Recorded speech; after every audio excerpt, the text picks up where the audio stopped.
à mon aide. Seigneur, viens vite à mon secours. Gloire au Père, au Fils, au Saint-Esprit, maintenant et toujours.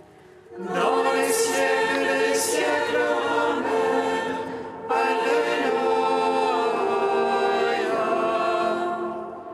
Roi du ciel consolateur, Esprit de vérité, toi qui es partout présent, toi qui emplis tout, trésor de grâce et donateur de vie, viens et demeure en nous.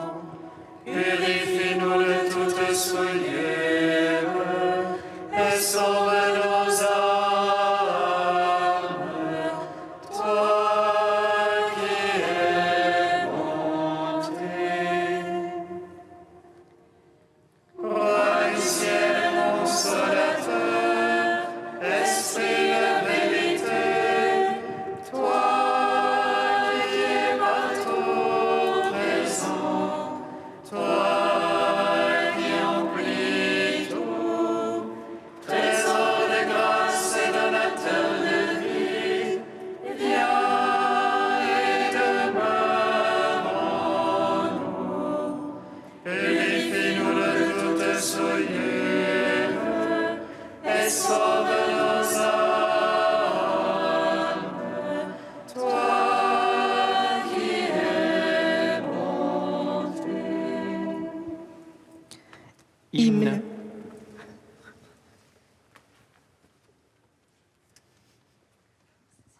Hymne acatiste, page 301, strophe 1 à 4.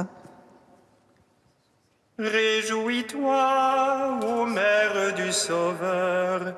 Alléluia, Alléluia,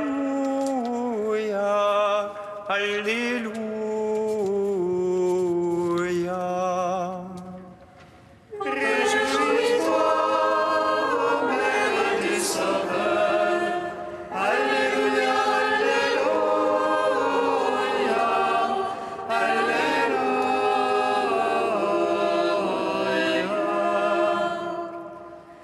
Réjouis-toi, rayonnement de joie. Réjouis-toi, par qui le mal a disparu. Réjouis-toi, tu relèves Adam de sa chute.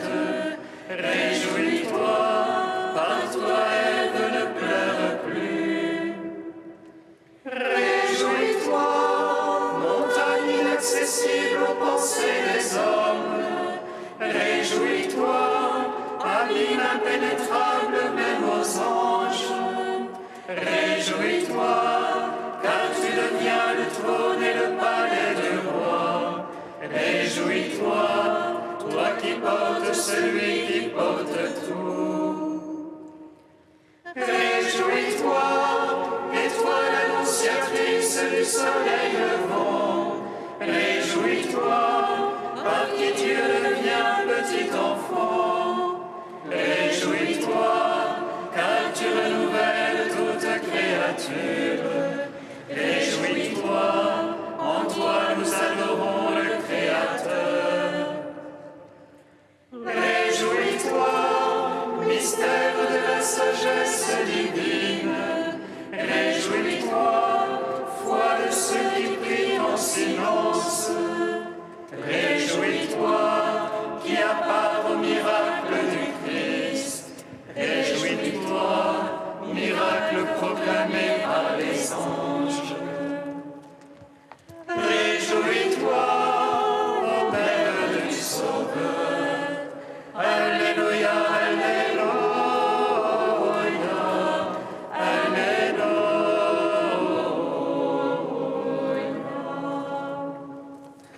Psaume 118, strophe 17.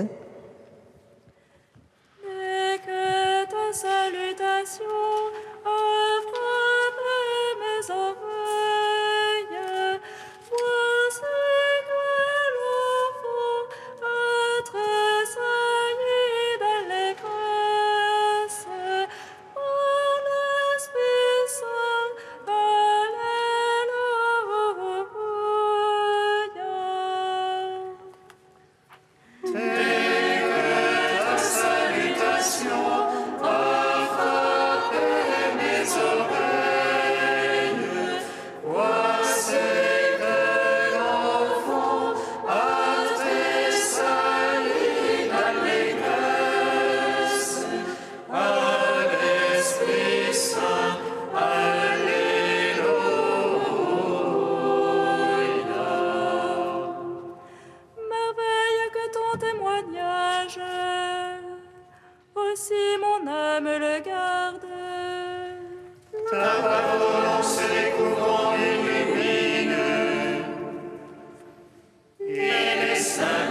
de tes ordres.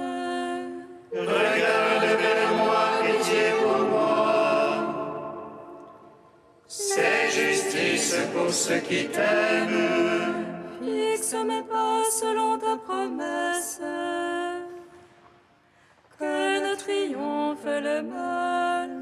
Rachète-moi de la torture de l'homme. J'observerai tes préceptes. Pour ton serviteur, illumine ta face. Apprends-moi tes volontés. Mes yeux ruissellent des larmes, car n'observe pas ta loi. Gloire au Père, au Fils, au Saint-Esprit, pour les siècles des siècles. Amen. Dès que ta salutation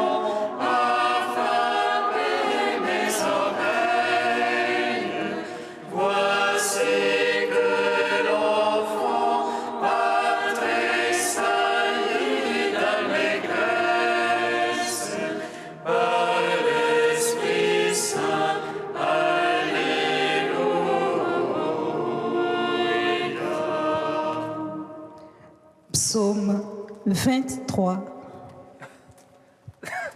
Mon âme exalte le Seigneur, exulte en Dieu mon Sauveur.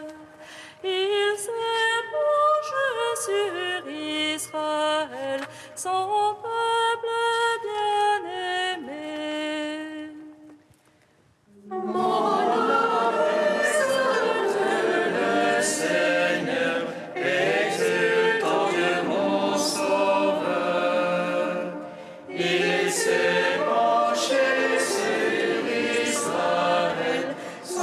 peuple bien-aimé. Ô Seigneur, la terre et sa plénitude, le monde et tout son peuplement. C'est lui qui l'a fondé sur les mers, lui qui sur les fleuves l'a posé. Qui montera sur la montagne du Seigneur et qui se tiendra dans son lieu saint. L'homme aux mains innocentes, au cœur pur, qui n'a point l'homme empli nos vanités. À lui la bénédiction du Seigneur, la justice du Dieu son sauveur.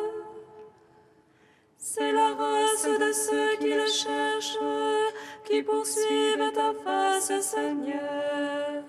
Élevez vos frontons, élevez-vous portes éternelles. Qu'il entre le roi de gloire, qui est ce roi de gloire. C'est le Seigneur le fort, le vaillant, le Seigneur le vaillant des combats. Portes, levez vos frontons, élevez vos portes éternelles. Qui entre le roi de gloire, qui est ce roi de gloire. C'est lui le Seigneur Sabaoth, lui le roi de gloire. Gloire au Père, au Fils, au Saint-Esprit,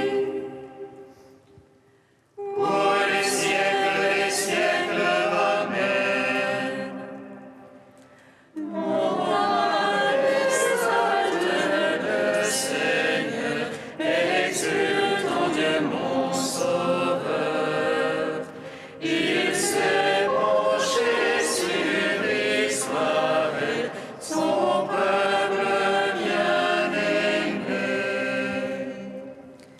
Psaume 47.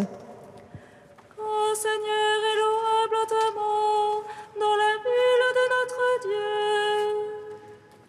Le mont sacré superbe d'élan, joie de l'univers. Le mont Sion, cœur de l'Aquilon, cité du grand roi. Dieu de milieu, ses palais, citadelles. Voici des rois s'étaient ligués, avançant à la fois. Ils virent du coup stupéfiés, pris de panique qu'ils décompèrent. Là, un tremblement les saisit, un frisson d'accoucher. Ce fut le vent d'Est brise, les vaisseaux de Tarsis. Comme on nous l'avait dit, nous l'avons vu, dans la ville de notre Dieu. Dans la ville du Seigneur Sabaoth, Dieu l'a fermé à jamais. Nous méditons, ô Dieu, ton amour, au milieu de ton temple. Comme ton nom, Dieu, ta louange, jusqu'au bout de la terre. Ta droite est remplie de justice, le mont Sion jubile. Les filles de Juda exultent devant tes jugements. Plongez Sion, parcourez-la, dénombrez ses tours. Que vos cœurs s'attachent à ses murs, détaillez ses palais. Pour raconter aux âges futurs que lui est Dieu. Notre Dieu au siècle des siècles, lui nous conduit. Rendons gloire au Père Tout-Puissant, à son Fils Jésus-Christ le Seigneur, à l'Esprit qui habite en nos cœurs, pour les siècles des siècles. Amen. Mon âme exalte le Seigneur, exulte en Dieu mon Sauveur. Il s'est penché sur Israël, son peuple bien-aimé. Cantique d'Anne, page 252. Mon cœur bondit de joie pour le Seigneur, mon front se relève pour mon Dieu. Ma bouche se rit de mes rêves, oui, j'exulte en ton salut. Point le saint comme le Seigneur, point le rocher comme notre Dieu. Rien en dehors de toi, moins de paroles en terre, assez d'insolence à la bouche. Le Seigneur est le Dieu du savoir, ce qu'il a fait est dans l'ordre. L'arc des forces est brisé, mais les chétifs ont la vigueur pour ceinture. Les recrues s'embauchent pour du pain, les affamés n'ont plus à travailler. Quand la stérile enfante cette fois, la femme en nombreux fils se flétrit. Le Seigneur fait mourir et fait vivre, il fait descendre aux enfers et en ramène. Le Seigneur appauvrit et enrichit, il abaisse mais aussi il relève. De la poussière il retire le faible, et du fumier il relève le pauvre. Pour l'asseoir au rang des princes, lui assigner un trône de gloire.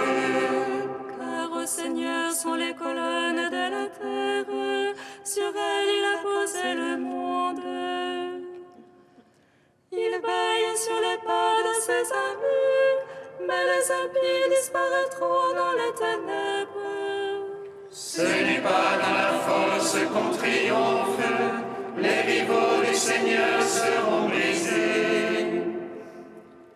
Le Très-Haut trône dans les cieux, le Seigneur juge les lointains de la terre. Il donne puissance à son roi, il relève le front de son Christ. Gloire au Père, au Fils, au Saint-Esprit, pour les siècles des siècles. Amen.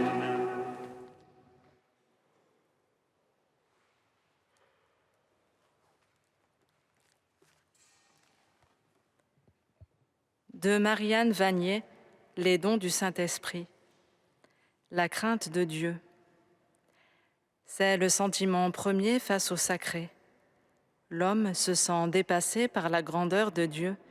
Il est pris d'effroi, de vertige. Cette crainte n'est pas celle du primitif qui redoutait l'orage et tous les phénomènes naturels. Ce n'est pas non plus une crainte servile due à la peur des châtiments, mais bien plutôt une sorte de perception intuitive de la grandeur de Dieu et de nos limites, une attirance et un recul, une invitation à dépasser ces limites pour rejoindre notre Créateur. C'est ce que les pères ont voulu exprimer par la voie négative en soulignant que Dieu dépasse infiniment tout ce qu'on peut dire de lui, comme le fait ressortir cet hymne de Grégoire de Nazianze, « Ô toi, l'au-delà de tout ». C'est, en fait, le mystère de Dieu qui inspire cette crainte, ce respect. Comme Dieu le disait à Moïse, qui lui demandait son nom, « Je suis celui qui suis ». En d'autres termes, Dieu est le tout autre, que Moïse ne peut voir que de dos, mais en même temps, il ajoutait « Je suis le Dieu d'Abraham, d'Isaac et de Jacob », c'est-à-dire le Dieu de ses pères, le Dieu proche. Or, pour nous, Dieu s'est fait tout proche en Jésus-Christ, qui est son icône vivante.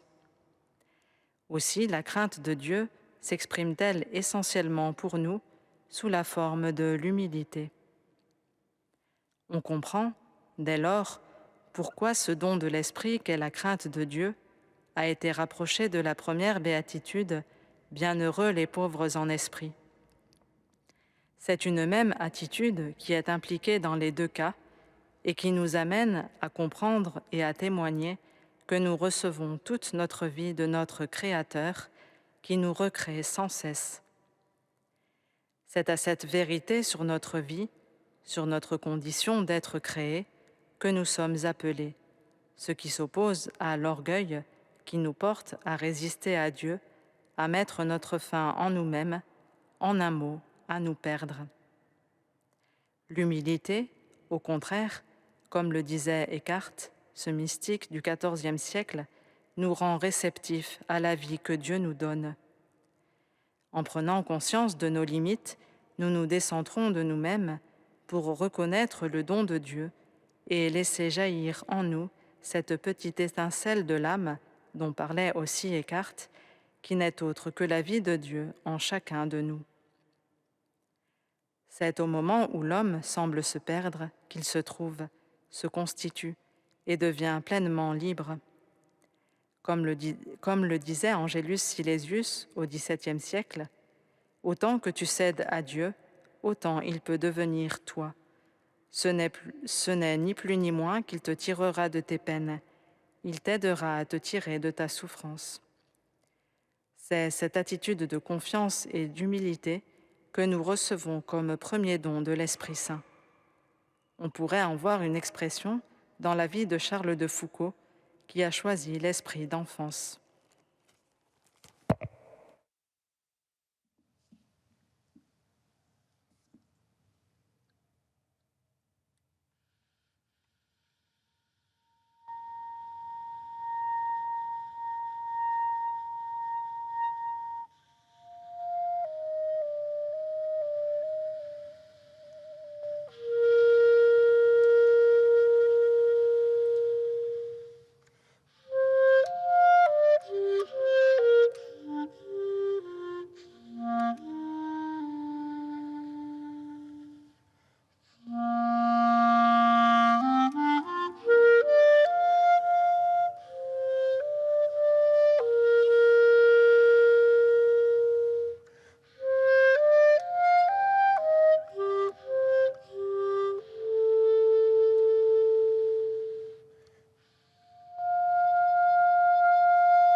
Avant tous les siècles, le Seigneur t'a aimé et tu as fait sa joie parmi les enfants des hommes.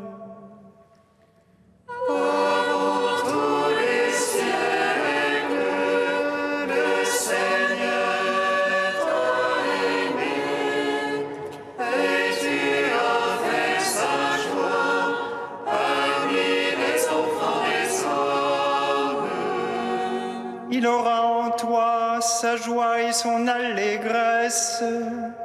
Il te renouvellera par son amour. Avant tous les siècles, le Seigneur t'a aimé et tu as fait sa joie parmi les enfants des hommes. Lecture du livre du prophète Sophonie. Pousse des cris de joie, fille de Sion. Éclate en ovation Israël. Réjouis-toi de tout ton cœur, bondis de joie, fille de Jérusalem. Le Seigneur a levé les sentences qui pesaient sur toi. Il a écarté tes ennemis. Le roi d'Israël, le Seigneur, est en toi. Tu n'as plus à craindre le malheur. Ce jour-là, on dira à Jérusalem, « Ne crains pas, Sion, ne laisse pas tes mains défaillir. Le Seigneur ton Dieu est en toi, c'est lui, le héros qui apporte le salut. Il aura en toi sa joie et son allégresse. Il te renouvellera par son amour. Il exultera pour toi et se réjouira comme au jour de fête. J'ai écarté de toi le malheur pour que tu ne subisses plus l'humiliation.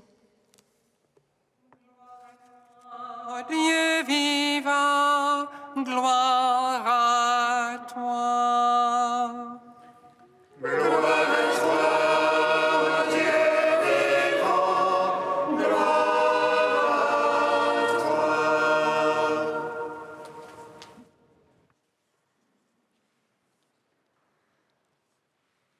La liturgie de ce jour de fête est une invitation à la joie de l'esprit. Joie d'un cœur ouvert au projet de Dieu, joie d'un cœur accueillant le roi d'Israël en lui, joie d'un cœur renouvelé par l'amour de Dieu qui fait sa demeure en lui, joie du cœur de Marie, envahi par la grâce de l'Esprit. Le prophète Sophonie, après des appels à la conversion du peuple d'Israël dans les versets qui précèdent notre lecture, s'adresse à Jérusalem et à travers elle à chacun de nous aujourd'hui. Pousse des cris de joie, éclate en ovation, réjouis-toi, de tout ton cœur bondit de joie. Un appel à la joie pour le salut offert par Dieu.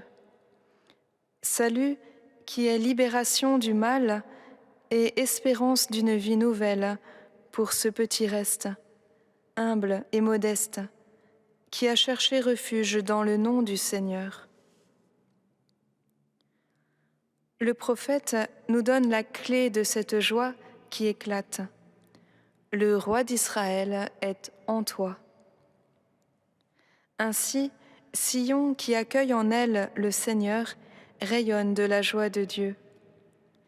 La présence du Seigneur est source de joie, car il est la source de vie et désire déployer en nous cette vie divine en renouvelant les cœurs par son amour. Marie, fille de Sion, portera en son sein le roi d'Israël, conçu de l'Esprit Saint, et rayonnera autour d'elle de cette grâce et de cette joie spirituelle jusque chez sa cousine Élisabeth. Mais cette joie débordante n'est pas seulement celle des cœurs qui accueillent le Seigneur. Elle n'est pas à sens unique. Sophonie nous la décrit comme une joie réciproque entre celui qui la reçoit et le donateur de cette joie, le Seigneur Dieu. C'est une joie qui puise toute sa profondeur dans la relation de la créature à son Créateur. Ainsi, le prophète nous donne de contempler la joie de celui qui apporte le salut, de celui qui renouvelle toutes choses par son amour. Le Seigneur aura en toi sa joie et son allégresse. Il exultera pour toi et se réjouira comme au jour de fête. Joie du Seigneur, face à un cœur qui l'accueille sans limite. Ainsi, cette joie naît de la grâce divine, et c'est en cela qu'elle n'est pas éphémère ou superficielle. La joie que le Seigneur offre par son Esprit est cette joie que nul autre ne peut donner, une joie profonde, enracinée, et capable d'envahir toute une existence et de la transfigurer. Une joie qui doit rayonner, être communiquée. Et en cela, Marie nous ouvre le chemin. Elle qui fut cette missionnaire de la joie, poussée par l'Esprit, courant chez sa cousine Élisabeth. En ces jours qui nous conduisent à la fête de Pentecôte, mettons-nous à l'école de Marie, au Cénacle, dans l'attente de l'Esprit, qui fait de nous des missionnaires d'espérance et de joie pour le monde.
Par Marie, Seigneur, souviens-toi.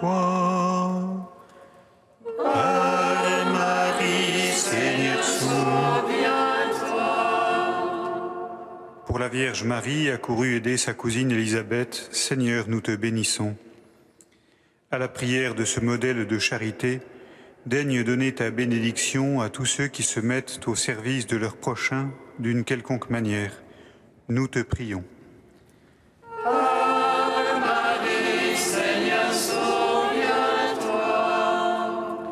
Pour la Vierge Marie, Mère de Jésus ton Fils, Seigneur, nous te bénissons. À la prière de cette Mère qui surmonta toute difficulté dans la foi, accorde ton esprit de courage et de force à toutes les mères en difficulté et donne-leur de pouvoir se faire aider concrètement. Nous te prions.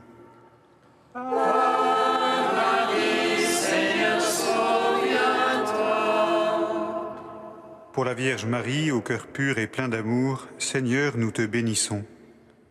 À la prière de cette Mère admirable, accorde à tous les enfants qui souffrent la consolation de ta présence et le soutien de personnes aimantes sur leur chemin. Nous te prions.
Unis dans le même esprit, nous pouvons dire avec confiance la prière que nous avons reçue du Sauveur.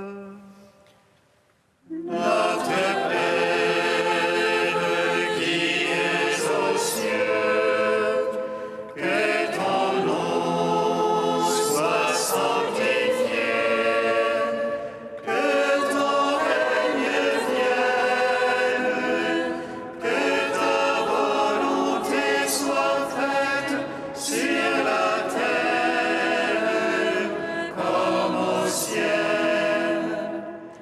Donne-nous aujourd'hui notre pain de ce jour. Pardonne-nous nos offenses, comme nous pardonnons aussi à ceux qui nous ont offensés. Et ne nous soumets pas à la tentation, mais délivre-nous du mal.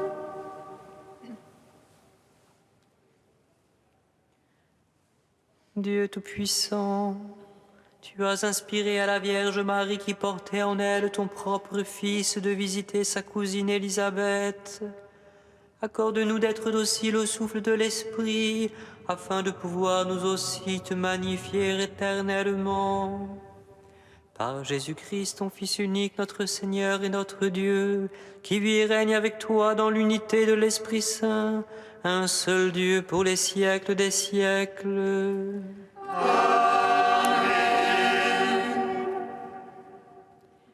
Bénissons